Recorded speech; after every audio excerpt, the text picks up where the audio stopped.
Kia ora tēnā koutou katoa, ko hoki mai ki tēnei hōtaka o Kaupapa Rights of Passage. Tēnei mātou I tēnei rangi, e mihi nei kia koutou. Koutou katahi anō ka hono mai ki te areare ki ngā kōrero, tēnā koutou nau mai, hara mai. Ko māua ko Tiaki I tēnei rangi, ka noho ki tēnei pai kōrero ki te taha Papa Mark. Nā reira, nau mai tauti mai ihi ka mā, tēnā koutou. Rere tonu nei ka mihi kia koutou e te tai whakaruka, e te tai whakararo, pari mai ki te ākau o Kaupapa Rights of Passage. Nau mai kuhu mai ki tēnei wānaka ki te taha o te ruanuku ko kōrero hia, te uri no te aitanga o Hauiti, Ngāti Ira, Ngāti Parau, tēnā koe te tohuka e matua Mark Kopua. Kia ora, tēnā koutou. Welcome to another webinanga talking tohi, rights of passage with myself, Tiaki Coates, no kai Ātihaunui, along with my co-hostess with the mostess, Kirialana Whakaangi, and of course our special kai kōrero tohuka o te whakairo, me te tāmoko, and in his own words, pono ngā karakia tawhito, and ka atua Māori, although I'm probably certain you said ngā atua Māori, legendary storyteller and co-creator of the groundbreaking Māori kaupapa for mental health, mahi atua ruanuku Mark Kopua. Kia ora. Kia ora, tēnā hoki koutou te tiro mai nei, whakamorongo mai nei ki tēnei webinar, pāho atu nei kia koutou. Tēnā hoki koutou o koutou nei hikaka ki nei tumo mō kaupapa, ka mihora tonu au I runga I te āhuatanga ka orai nei o ngā kaupapa, nei o ngā tikanga a kōrero I tēnā hikaka a koutou. Nā reira, me mihi hopu a hau ka tika kia I runga I tēnā whakaro ka ora ake tunu pēr nei o ngā taonga. Nā reira, mihi ana kia koutou. Tēnā koe te hākoro. Kia koutou hoki e mātakitaki mai ana. Thank you for joining us. And a reminder to please send your pātai or any questions to the chat area. And we'll do our best to weave them into the kōrero today. Hea anō e te hākoro. If I may pass the rākau your way with the question that we always ask first. From your personal experience and huge depth of understanding, in te ao Māori, ki ka kōrero tuku iho, kia ha tēnei mea te tohi? What is rights of passage? Kia ora nei he dedication kia whakaponongia te tahi te maiti, te tahi tangata. I te tahi huarahi whakarite ai I ona whakapapa. Nā reira, ka whakaponongia te tumaiti rā ki tau haere. Hei whainga mōna, hei aronga mōna, I ona whanaketanga. Hoi no, hara I te mea ka tohia te tumaiti anake, ka tohi anō hoki ngā ona mātua, ona tīpuna, ona rahi ki tau pono, tau aronga mōna, ke pai ai te ke pai ai te pakatutuki, ke pai ai te eke I ona taumata I tōna ara ki tērā pono, tēnā whakapono. Koe rā kia aua te taku māramatanga mō tērā, mō te tohi. Ka tikina tērā māramatanga I te ekenga o ngā rangi tūhaha ia tāne rā koe me tōna rahi. Ka haria ia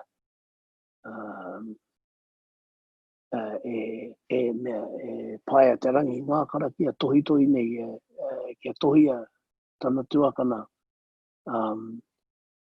kia whakaponora wātu hoki tana tuakana ki tōna haere ki te eke I ngā rangi tūhaha te tiki I ngā kete o te wānanga. Ki te kore tohi ana ka warea pēr tōna haere, ka kōtiti pēr tōna haere. me te āhuatanga he nui ngā piki me ngā heke e tēnā ekenga i ngā rangi tūhaha. I heke mai ai ia i tō rātou tuakana i a whiro me te tini opoto. Nā reira, i runga i tēnā ua-uatanga, ka tiko hoki me whakapono te tangata, te atuara ki tōna haere. Nā reira, koera ke auene i te māramatanga mo te take o te tohi kia whakapono ngia te tangata, te kotahi ki tōna haere, engari kia whakapono anō hoki tōna rahi, kia tae e rātau. Taua te maiti rā te whakaeke i tōna kaupapa. Hei te pai tēnā? Rawi tēnā. Nā reira, ia koe kōrero pīna, you know, he maha tonu, toko maha tonu ngai Māori e noho pauri nei, you know, ko titi i te huarahi. Koina taku pātai, kia hoki tātou ki tēnei momo, te whakarite huarahi, mua tātou tamariki rangatahi pakeke rānei, kia aro pū, ki tētahi mea, kia kaue kōtiti, ki te hoki tātou ki ngā pūrā, kaue kōrero hia nei e koe. Koina pia kua raru tātou i noe nei. Ko waiho te nuinga o ngā kaupapa kia whawha haere te tamaiti te rangatahi. Te tangata rānei me tōna kotahi. Pēhea o whakaaro. Tautoko ana au i te rā whakaaro kia hoki ora mai ai e rā kaupapa, e rā pūrākau, te whakapapa o te tangata o te Māori, te whakapapa o tēnei whenua, o te rangi e tūnei, ngā rangi katoa e tūnei, o rātou whakapapa, me te hono mai ki te tangata, i rangi Ātea. E rā kōrero katoa kia tūpakari, tūpoho, poho nui te tangata, ki ona katoa.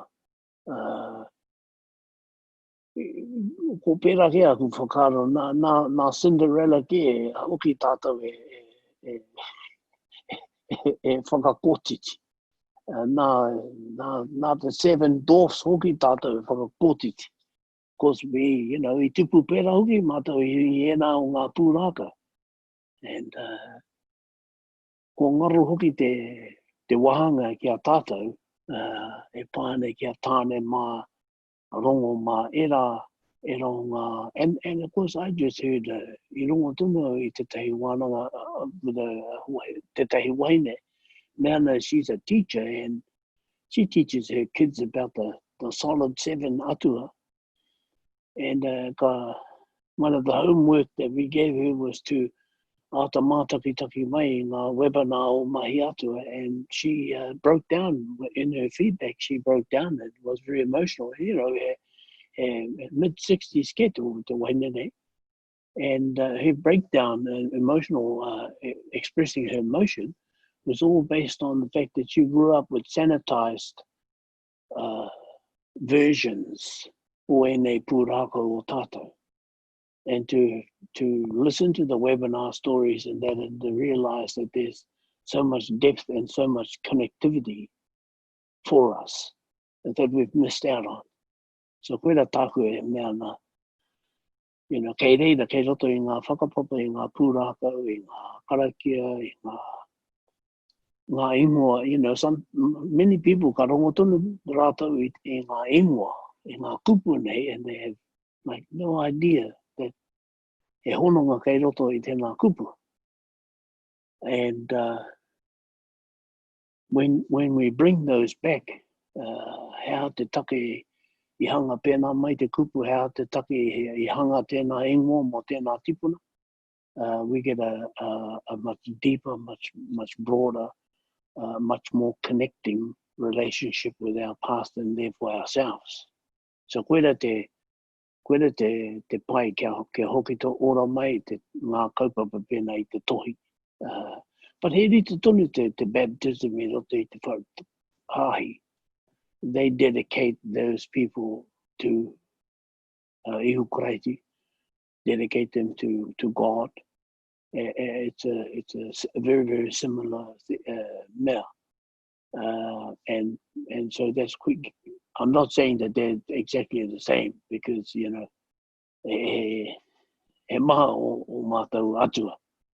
And so ka tohi e te tangata kia tū mātaui, ngai te moe o tō tātou, kei runga i ai tērā huarahi, te whakaeke pā ki te horo huariri era mahi katoa.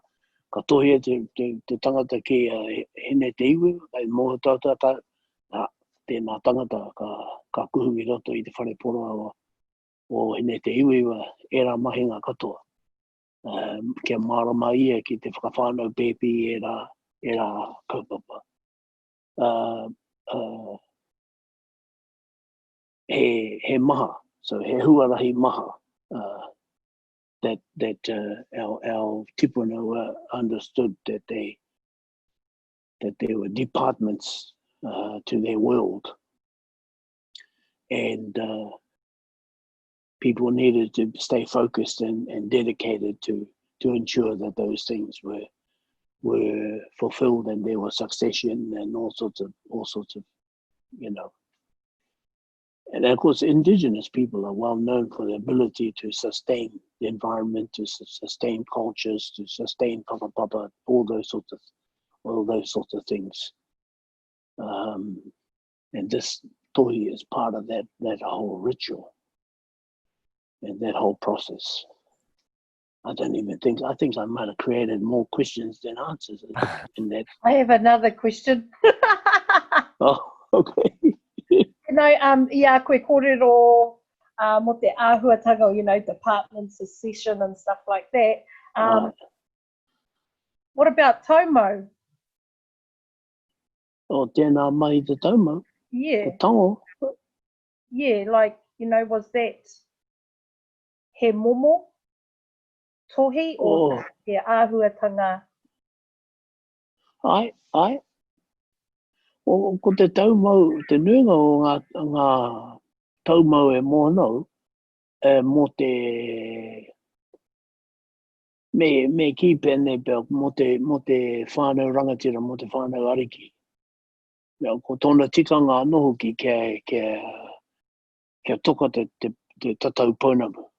Koe rate tahi o ngā kaupapa, kia toka te tatau pounamu I wānganui tēnā iwi. Kia ea pēr tētahi raru I wānganui a rata, ka taumautia, tētahi ki tētahi, I runga noho ki I aua momo karakia. Ko te tikanga tonu o te karakia, ka tae mai ngā kupu o ngā atua ki runga I taua kaupapa. Kuera tōna me te mea nei ko aua kupura ka heke mai te rangi ka hiki ake nei I te mano o te whenua. Kuera ngā tō rātou tirohanga ki tēnā ahuatanga te karakia. I puta mai I te rākau, te karakia. I puta mai I ngā kapua, I puta mai I ngā manu. E rā ahuatanga katoa, kei te kōrero pērā tonu te karakia. Kei te maramu I tēnā. Ko te kupu anō tērā o te ao, te karakia. And so those words taken from those, how would I say, from mo te taumau nei, mo te tango tonu nei, Is that right? So they had a purpose for doing that. And in order to fulfill that was a process, and the process included ngā karakia pērā, kia tau ai te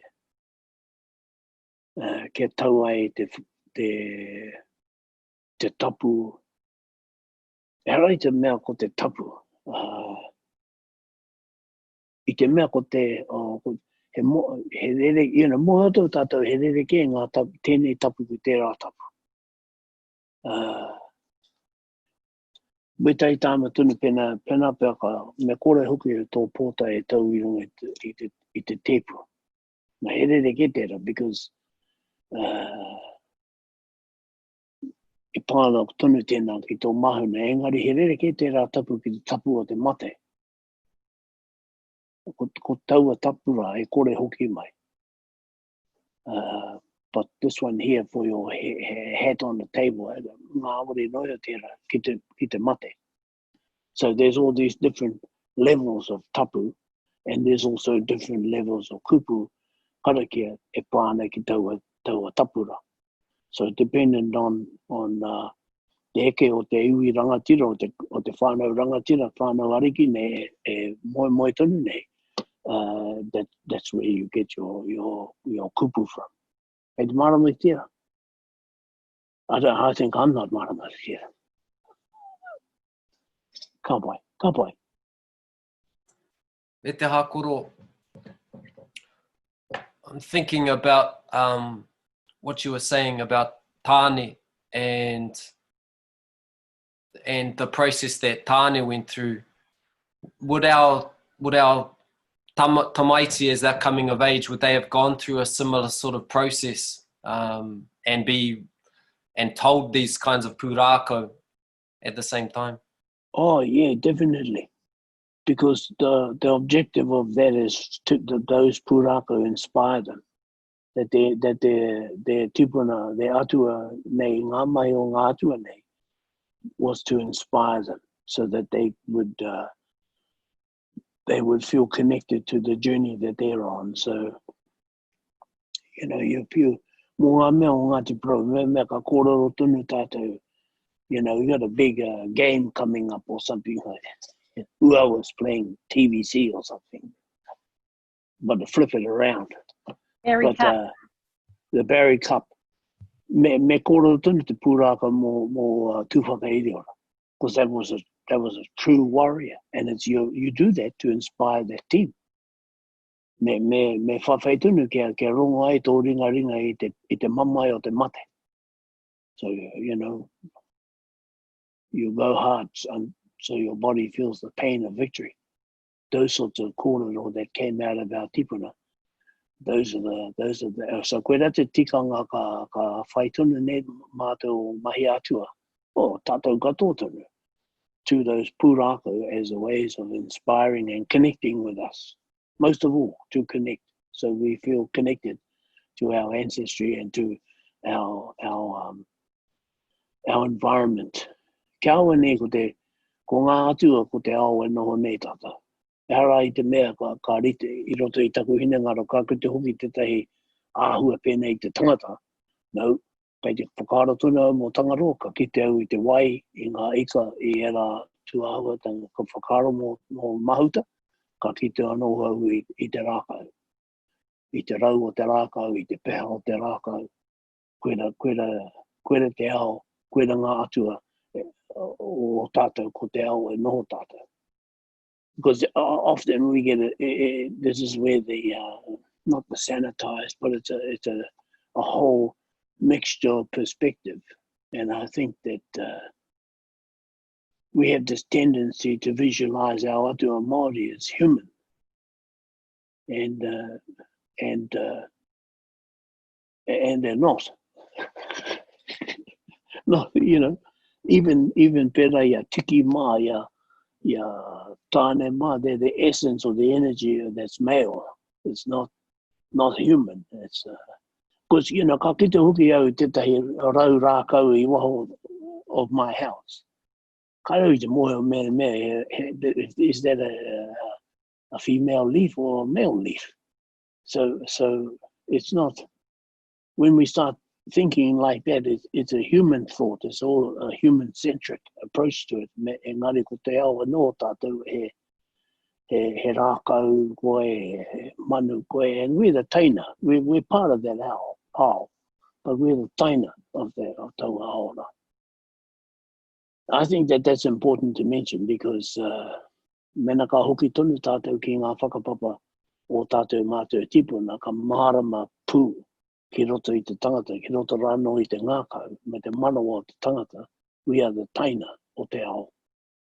And that bird out there is my tuakana. And it's a way of shifting the way that I see myself in relation to the environment, which is also part of these tohi and the pure and the era huatanga karakia katoa. Kia whakawhānui ake te tirohaka ki te ao me tō mōhio no hea koe ko wai koe. Ai. I roto I taua, pūnaha. Rawe. E te pāpa, he tohuka koe o te whakairo, o te tāmoko. From your understanding what I've heard is that pūhoro was a big part of a tohi, similar to the pea in Samoa, or tāmoko for our tamaiti growing into or young adulthood. Ai. Pērā ki tō mōhio? Ai. Koe ranga. Hara I te mea I tīmata pērā ke, engari no tōna ka whanake hare I whakatipuranga ka tāpiripiri atu, ka tūtui atu a rātou tikanga. Ke roto I ngā mahi, ke roto pērā I te e pēnei tonu I naine I ngā rau mua I te wai kai tangata I o tātou tipuna. He tohu kai runga, kai raro nei, mō te kai tangata. Engari, I runga I te ahuatanga ko mutu ke tēnā mahi, kare take, kare hoki e kite ana I taua tohura I raro nei. Kei te moe o tonu au ko te Māoritanga ko hurike, ia reanga, ka huri. Nā reira ka pēnā ke mo te whānake tanga mai o te moko, o ngā whakairo. What is it? It's to reflect the current culture, as opposed to an image of, there are images of the past, but it's tōna tikanga is to reflect the current culture. And so that's sometimes where even I tōku tūnga I roto I rao ngā mai, I have a conflict because I have to be sure that I'm not transgressing something of a more traditional nature, but I have to be aware and responsive to the modern culture. Kei te paitira? And that culture has to change, and we must change alongside that, as well as the arts and whakairo and moko. Going forward. And so that's all part of the, what is it? Even ko ngā karakia, kei te kita tonu au I etahi o ngā karakia o nā ene, that our karakia, wetau ngā karakia mo te moko, pēnei mo te moko, e mea na otaka o hā tuapiko tā whaitiri. Now, kai tangata moe o hea wena mea, o taka o hā tuapiko tā whaitiri. Kai tu mātou e mohe ona, not everybody understands what those are. And even when you do understand them, is how applicable is that to now? So o taka o hā tuapiko, they were the tipuna that made the chisels and they made the ink to create, and they were siblings of Ranginui. So that goes so far back, but we've, that disconnect that we've had has now made us wonder who the hell are these names and words, and so hang on. Pull me back in, Jackie. Pull me. He pātai tēnei mai roto hiko. Tēnā no koutou. He pāna ki tēnei kōrero. Toko maha o wā tātou taiohi kai roto I te ao Pākehā. kei roto te ao mangumangu o Amerika. I kōrero hia i au ki wāku iramutu mō ngā atua Māori ko tō rātou whakautu, he aha tērā ki ahau ki ro te ao mārama nei. He aha tāhau kōrero ki ngā taiohi e noho ngaro ana ki te ao Māori.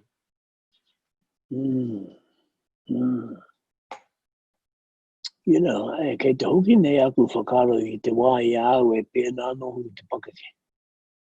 Koe he rere ke anu hoki tōku tipu i te tāo o ngā kaumātua o te kāinga. I tae tunu tēnā te wā, tōku wā. I pērā ke aku whakaro, hoha ke au i ēnei o ngā kōrero.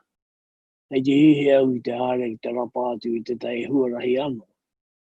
Engari, kua mōhi o tonu au i nai nei, ka tai te wā ka hoki mai e nā o ngā kōrero ki awa. And I think to myself, man, I think I wasted about 10 years trying to be a rangatai. Because, you know, you get to, I guess you get to a point where you just want to change, you know. And I know that a lot of us, a lot of fellows that you know, ngā mea moe o te whakapapa, moe o ngā karakia and all that, we get together, we try to,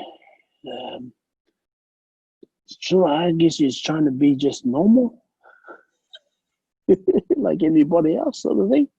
And sometimes these rangatai, I know, you know, I've always got to have be careful with my response to that, because I was there at one time myself, and I think it's good more rotohiko. It's good to whāngai haere, I just think don't give in. Make sure you ka whāngai tunu. I know in my own experiences, wete o ngā tangata ko moe o nai nei, and a mau time taku noho i a rātou whāngai haere o ngā kōrero. But I have not given in. I always just carry on feeding it to somebody else. And you'd be quite surprised that you know, he mahanga me rangatai e aro pū ana ki ena o ngā kōrero. And of course, you know, I te wā iau rangatai ana I pērā ke mō oku tohunga. I followed them around like, you know, like it was the last time I was ever going to see them or hear from them.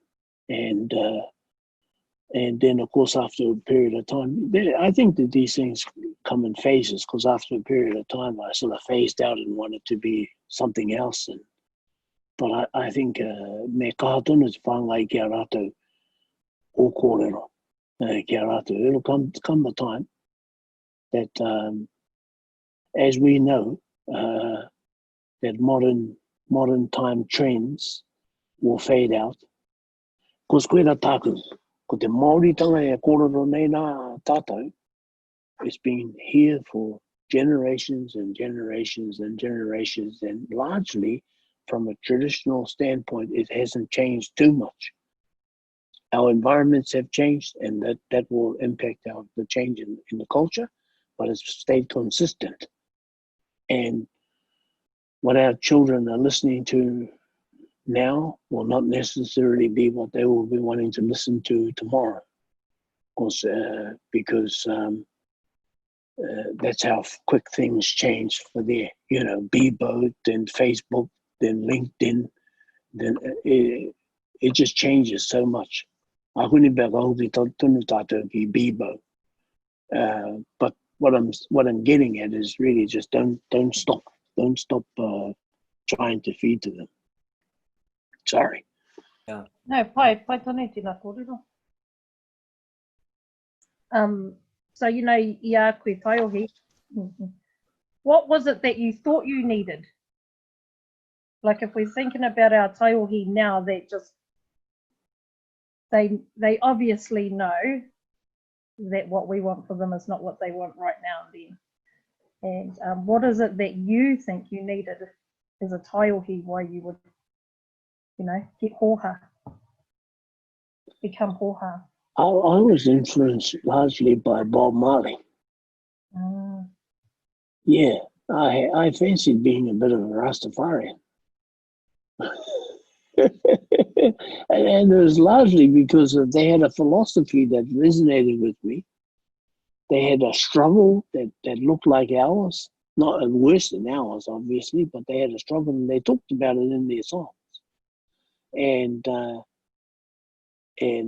so yeah, I that whole stuff resonated with me, and so I doodled off into Hawke's Bay. They had a Rastafarian community that was active there in Hawke's Bay, and then they dispersed and went. So did I. I dispersed, and then it was really my tōku mahi, mahi whakairo, and my desire to go down to there that always brought me back. Always brought me back to Māori stuff, because I had also an equal desire to progress in whakairo. All kai whakairo, well, not all, but majority of us want to be the tohunga that makes all the decisions on a marae, and so I had that desire to do that. So that always what pulled me back from becoming a fully fledged Rastafarian. And of course, that too also pulled me back to having my head in the karakia and having my head in whakapapa and stuff like that, so that I was always bettering myself for my career path. And just oddly enough, my career path included moko, which meant that I'd already done quite a substantial amount of study and research. And fortunately, it was my research wasn't. Although I worked at Victoria University for 6 years, I didn't actually do any Māori papers. I was a what do they call it? Not a tutor. I helped the tutor, because it was the Māori department, Mo te reo Māori, and I helped the tutors with the teaching te reo and mō tete. Yeah. So, but it was, yeah, it was that career path and my desire to become out of the sunlight, to become a tohunga whakairo and a tohunga tāmoko, that kept me on track with all this kōrero, karakia, whakapapa, era mahinga katoa.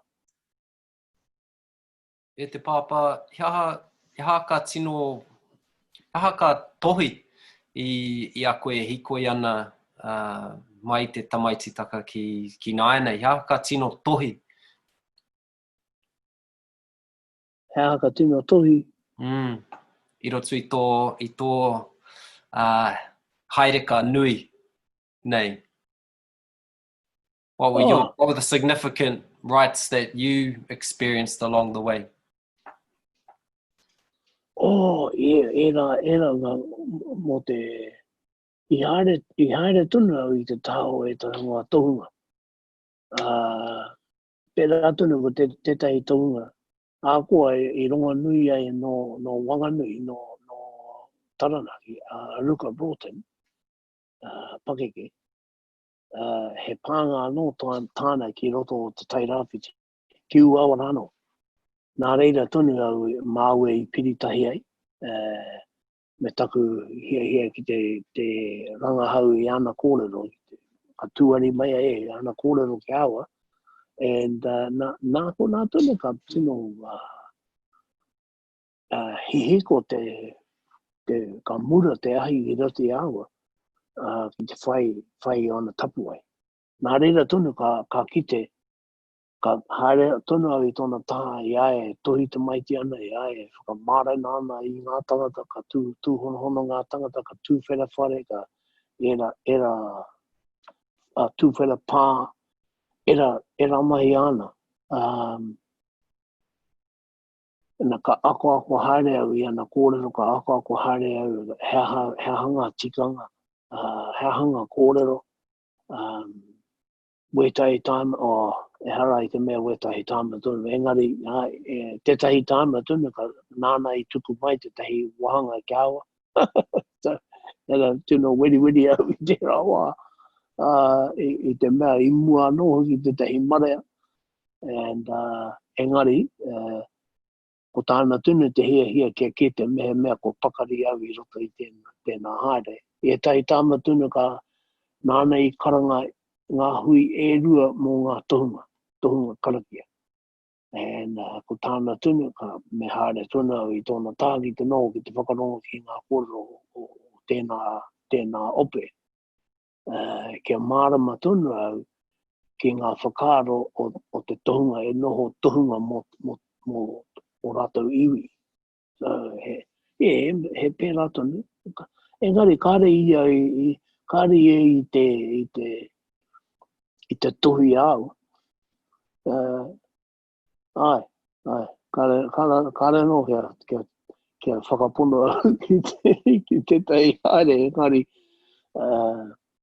I think ko tāna tunu I kite I rongo I taku I te mahana o te mura o te ahi ki roto I aua kia whai tēnā haere. And of course, for example, he talked about his own dedication to ki tōna tohunga. And when I think back to that, about how we were with him, and his stories of him with his tohunga, we were the same. But in that, our behavior, it showed to him the hunger that we had to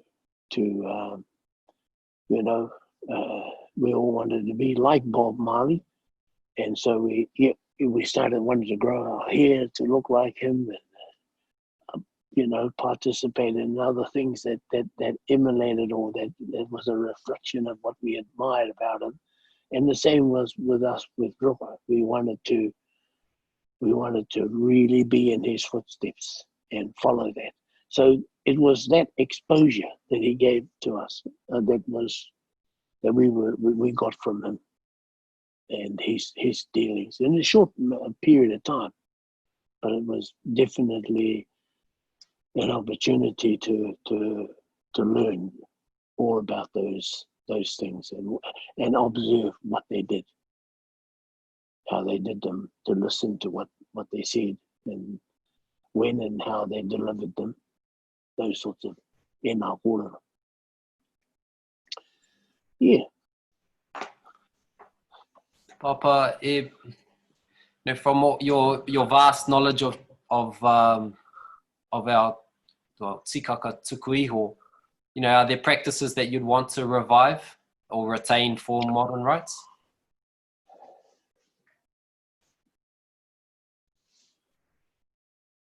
Yeah, there's some that I think, there are some that I think kia ku whakaaro me whakakore. Because we at this point in time, I'm sort of thinking, I don't think that we're in a position to whakaora tērā tikanga because it wouldn't be supported. And there are some very, very small things that we no longer practice that I think should, kei te pai tērā. But I wouldn't mind focusing more of my mind on reversing some of the damage that colonialism has put us through and the loss of stuff from there. Because, he maha ngā mea ingaro I te rirohanga o te Tohunga Suppression Act.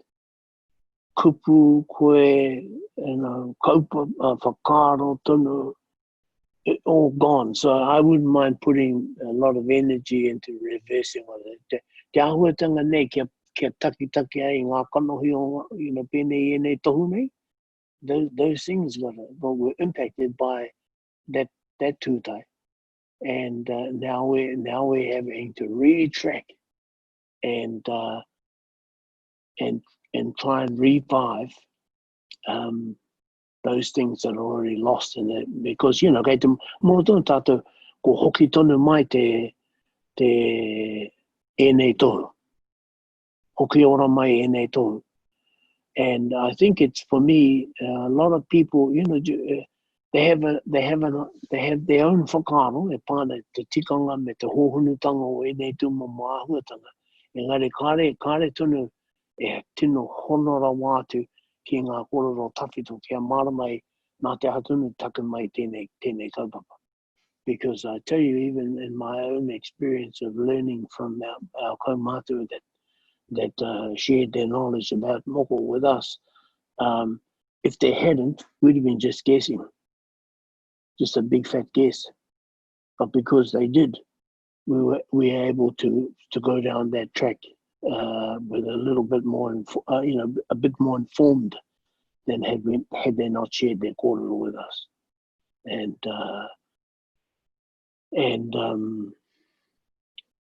of course that's reversed. And when I talk about that reversing, what it's done is that it's reversed misconception.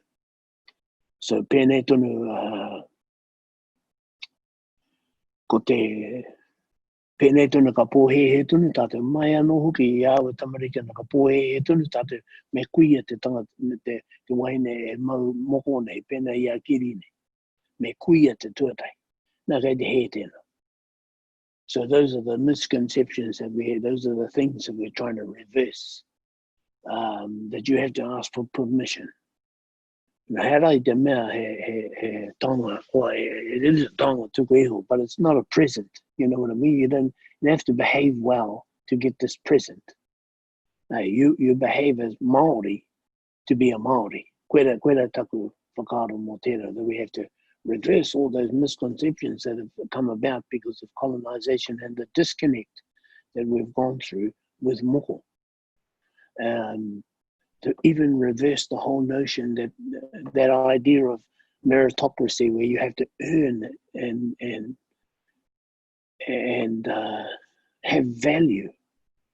You know, it's not from our mindset. It's not from our worldview.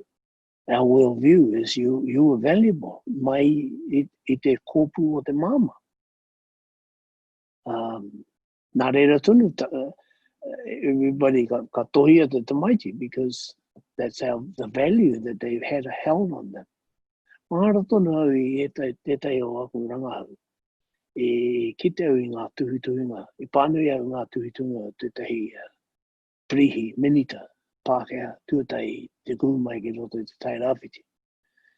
Nā I karangai tia te korokera, ke hāre ki tētahi hui runanga. He hui tapu tunu tēnā. Ki tāna, e rite ki te going to Buckingham Palace or, you know, pēra kete tōna I ona whakaaro te rite o te hui runanga, he tapu. And he was most surprised when he got there because I ana tuhinga I kite I ngā tamariki, taiohi, e rā tēnā hunga katoa I reira I te hui. And not just I reira, having a play, but I reira participating in the hui. And the tikanga I pērake, because mai I te kōpū, ko whakawhaiti ai, ko whakaponongia te ngā tamaiti rā ki ngā take a te iwi. And they all were on board mo te mahi whakapono, te mahi whakawhaiti ngā tamariki so they inherit, they're ready to inherit their birthright. Nā reira tunu, those are some of the things me hoki whakamuri nei tātou ki te kapo haere e nā tū momo the truths of our culture. Because ko noho tunu nei tātou ko roa ke, noho ana I raro I ngā kōrero a Cinderella ma, Seven Dwarfs ma, ko ware tunu nei tātou ki nei tū taonga from our tipuna. So, and this was a Pākehā minister who wrote about his experiences up the Tai Rāwhiti with iwi. So it was evidence or informed me that hegema, our people were so on board with te whakapono pēnā te tohi me te whakawhaiti i te whanaketanga o te tangata. E te pai tērā?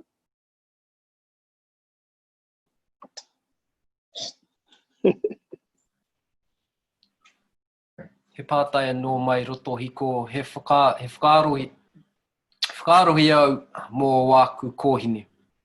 He wātohi mā taku kōhine, he taumata rānei mō kōhine e whai tonu ana ngā tikanga.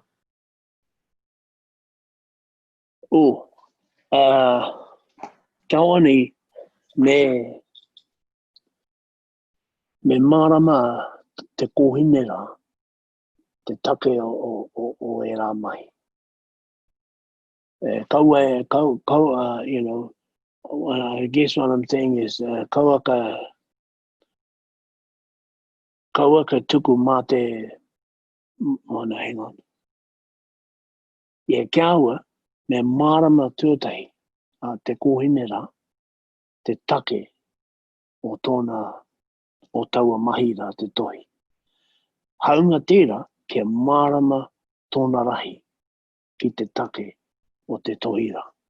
Because ko taua tohi rā, he whakapono ki tōna haere, he whakawhaiti i tōna haere. So koera te, because i ngā rā umua i noho pā rātou, i noho not pā, you know, i noho hapu rātou. They all stay together, they all live together in a hapu situation. Nai ne tunuka, ka marara tunu ne tātou te noho. And often we choose to go down the nuclear family pathway. Whereas in those times, when in those contexts of the past, mo te tohira, the whole hapu was involved in it takes a village to raise a child, that sort of thing. And so, haunga te whakamārama atu ki te tamaiti, kia marama pai ai hea te tikanga tōna tohi, me whakamārama atu anō hoki ki tōna rahi, hea te tikanga mō rātou, te whakawhaiti me te whakapono o te tamaiti rā. So I think that it's worth a good discussion to have with the girl, so that they understand. Me tamaiti tonu, it's a good discussion to have with tōna whānau, so that everybody's on the same page.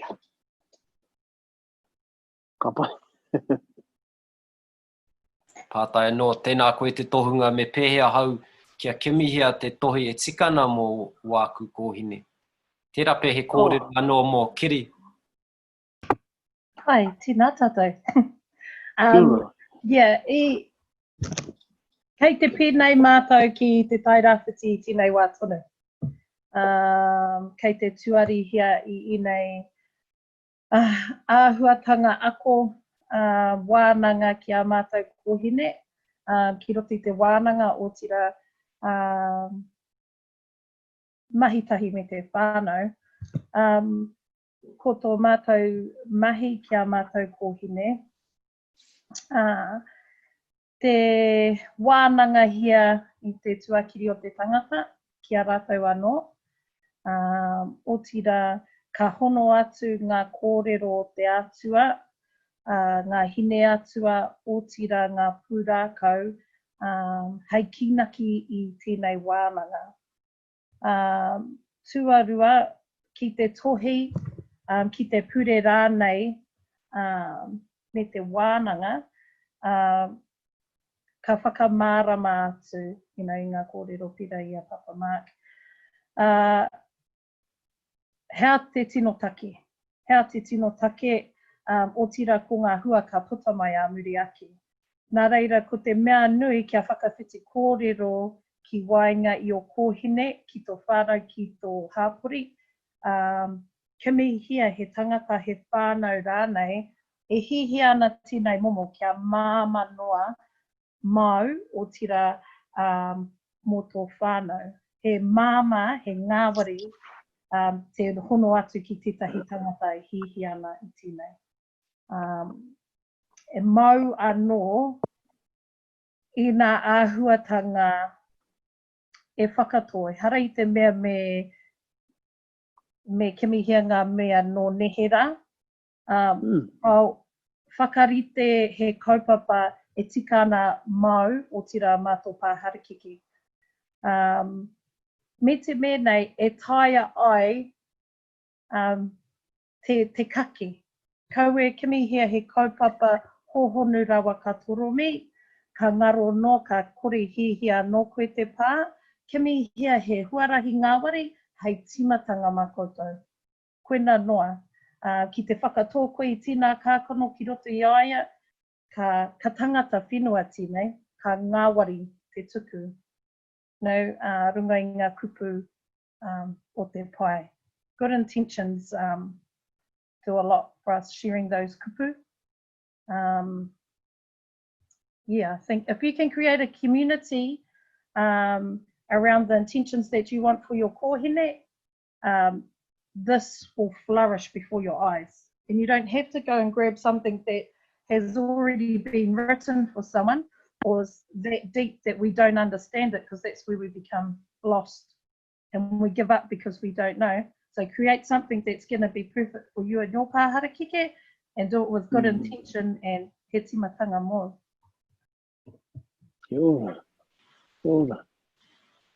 Yeah, I think tika tonu tēnā kōrero, because sometimes, like I was saying before, there are words and there are names that we're just so disconnected from that we have no idea why they're being said. You know, in ngā karakia tawhito. And so it's good to be able to keep everybody connected by looking for what, like pera ia koe kiri e kōrero nā, mo ngā kupu taki nei, that hāngai tunu ki tēnā whānau, and that it's relative to them. Because like I say, you know, o taka o ha, I mean, I say it all the time when I do a moko, but no one knows what the hang it's all about. And so, therefore, that kind of like teeters the validity of its remaining with us. But this idea here, and of course, most of ngā mea tohunga nei kia aua, we've all been very sort of, or not all, but the majority of us are more new age than we're considered. Even though we've followed traditional stuff, we are more new age in the way that we see and understand the difficulties of having to walk that track. And so doing something like Perai tō kōrero, then hāngai ki tō whānau, Rotahiko, is perfect. Perfect. It has more meaning to you than some tohunga saying words that you so disconnected with. Anyway?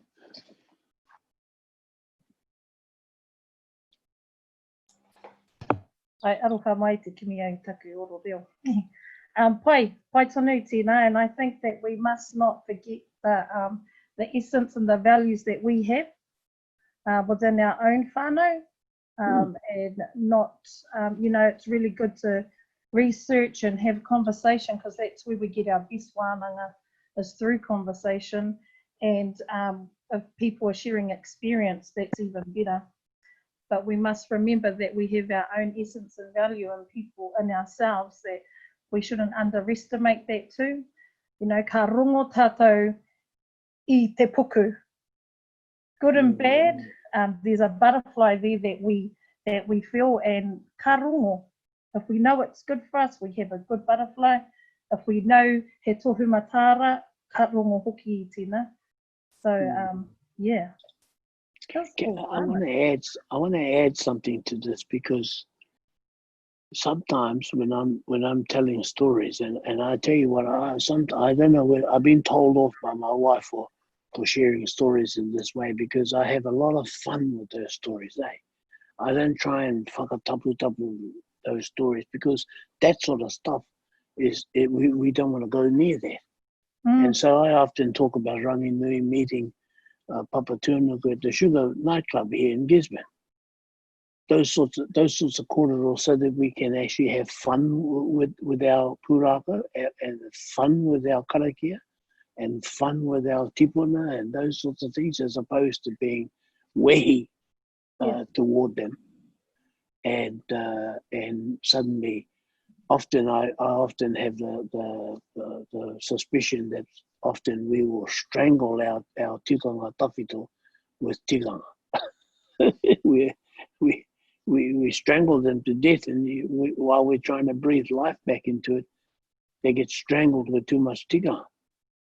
And so that's the whole idea, is that we need to learn how to have fun with our kōrero. Yeah.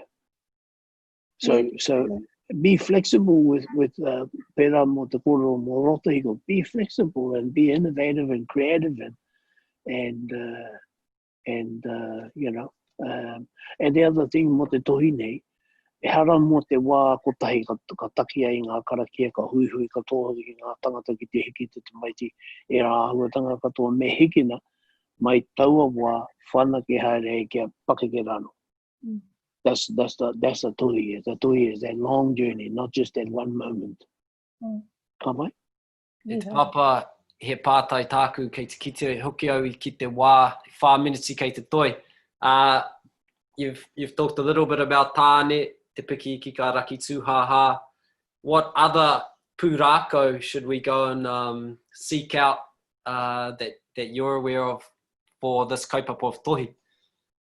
Well, I know without a doubt that the previous kōrero would have talked about tūtere moana and tērā ori a tūtere moana. But I support that, because I roto ia I ngā kōrero a tūtere moana, he maha ngā kōrero, a koa iti te kupu, and sounds strange when you talk about it, 7 or 8 verses, but it is iti te kupu, because when you karuku I ngā kōrero ke roto I taua karakia, you go to a deeper space, to a higher space, and I mahara noa au te wā I ako e mātou I aruka anō tērā karakia, ka whiua mai e te pātai kia mātou, hea te kōrero nei nā ko te hiringa I te mahara.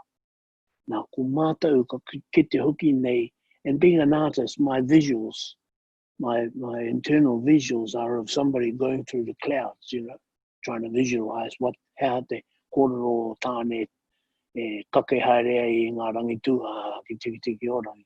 And it says ko tahi tunu te hiringa. So this is what I mean about so much depth of kōrero.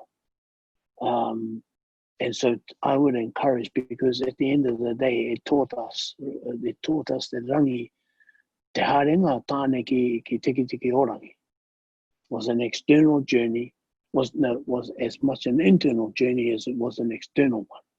Because ka mahara tonu tātou ko te rangi e kōrero nei nā, ko te hiringa o te whakaro, ko te hiringa o te, you know, o te mahara, kei roto I te hinengaro, hera I te mea ka